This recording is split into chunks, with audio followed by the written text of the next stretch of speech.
Hi, I'm Alex Kapranos from Franz Ferdinand, and over the next half an hour you're going to hear the story of one of the most important acts of all time.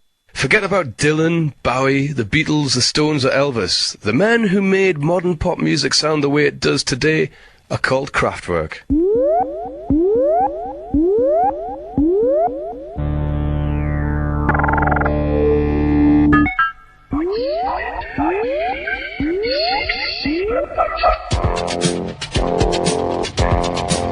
I was completely captivated. There was nothing else that sounded like it at all on the radio.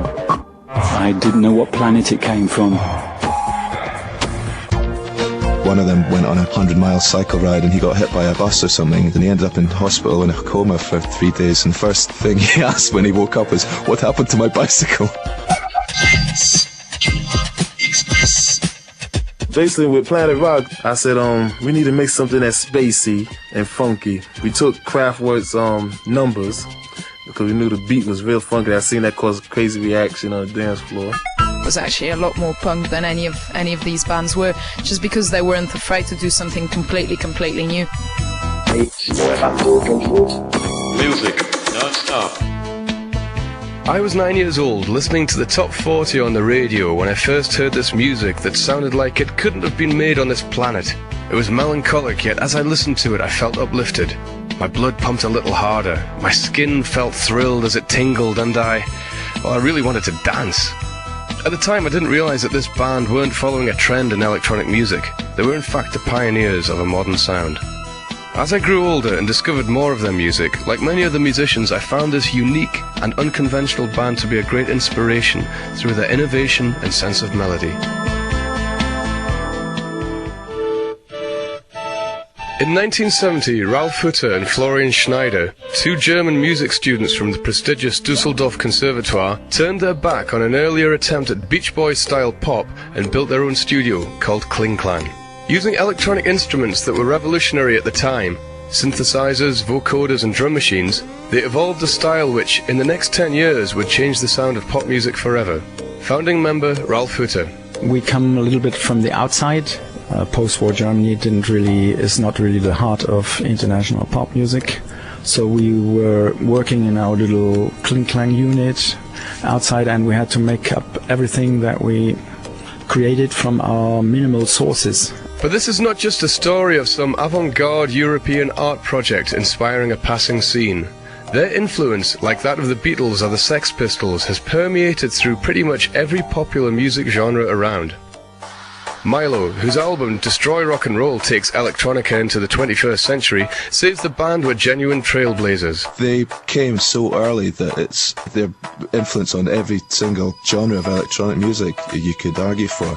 Certainly a very straightforward way they influenced the hip-hop, electro kind of scene of the early 80s. The very repetitive use of like drum machines in very minimal way, which you then found going right through hip-hop and then techno, house, trance, when these came along in the late 80s and 90s. You can trace it all back to Kraftwerk.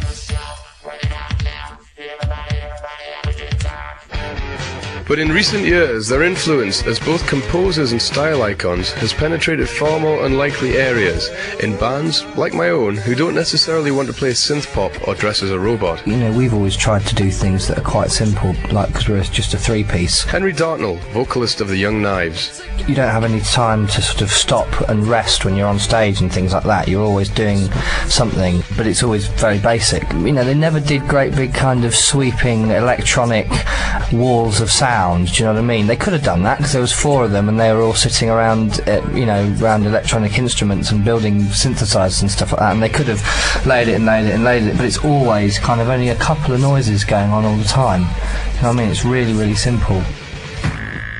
The perfect Kraftwerk sound wasn't formed overnight.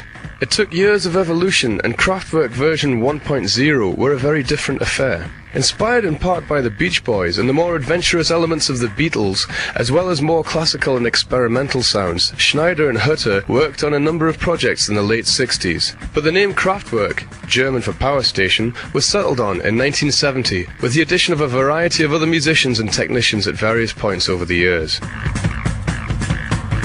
Their sound was initially described as being krautrock, a slightly derisory term used to describe the wave of experimental German bands in the early 70s, including Faust, Tangerine Dream and Can. But they were more than that, only working within their limitations.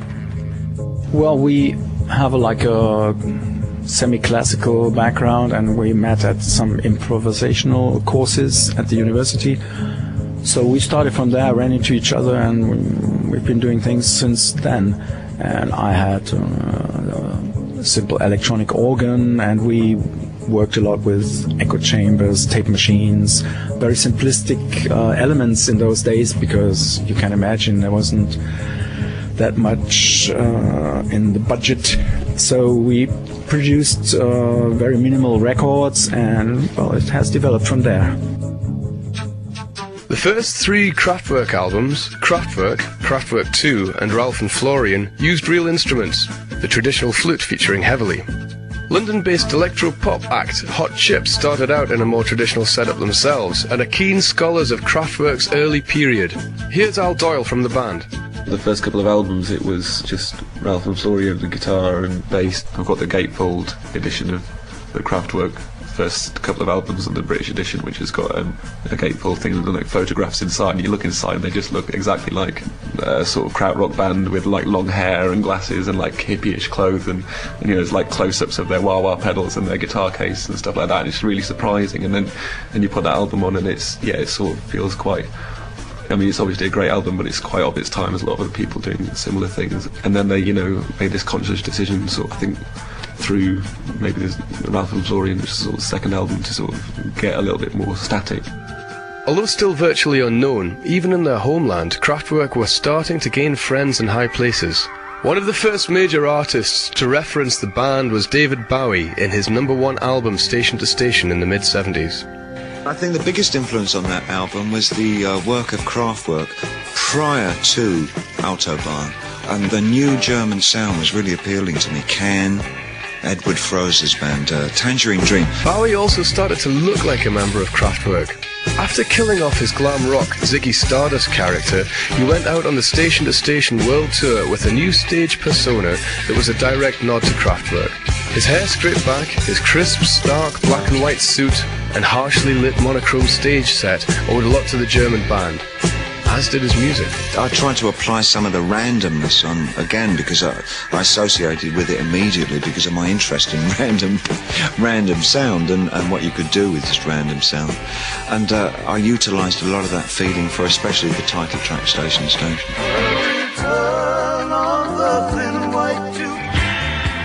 And Bowie became even more influenced by the German band. By now living in Berlin, and according to his producer Brian Eno, listening to Kraftwerk's Radioactivity for about 4 months, he included the song V2 Schneider as a direct reference to the band on the Heroes album in 1977. Kraftwerk increasingly abandoned conventional instruments and built all kinds of new gear as they entered the final stages of their machine-based music. With producer Connie Plank, who would go on to work with 80s pop acts like Ultravox, Eurythmics and Echo and the Bunnymen, the band began to use synthesizers like the Mini Moog and the ARP Odyssey, which in those days cost about as much as a new car. They also designed their own drum pads, strange contraptions that looked a bit like soup bowls wrapped in tinfoil, played with chopsticks on strings. And then they had their first hit record, Ralph Hutter. Yes, that was about cars singing a melody. And it's like the Autobahn Raga.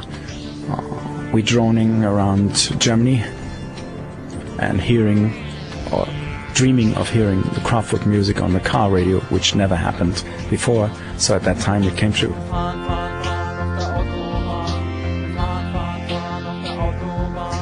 Autobahn, from an album of the same name, was released as a single in 1974 and gained the band international exposure for the first time.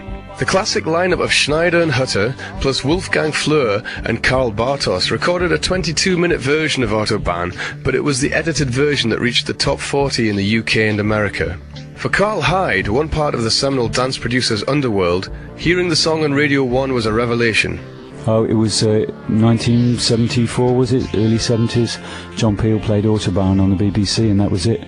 I was completely captivated. There was nothing else that sounded like it at all on the radio, and I didn't know what planet it came from. Completely confused me.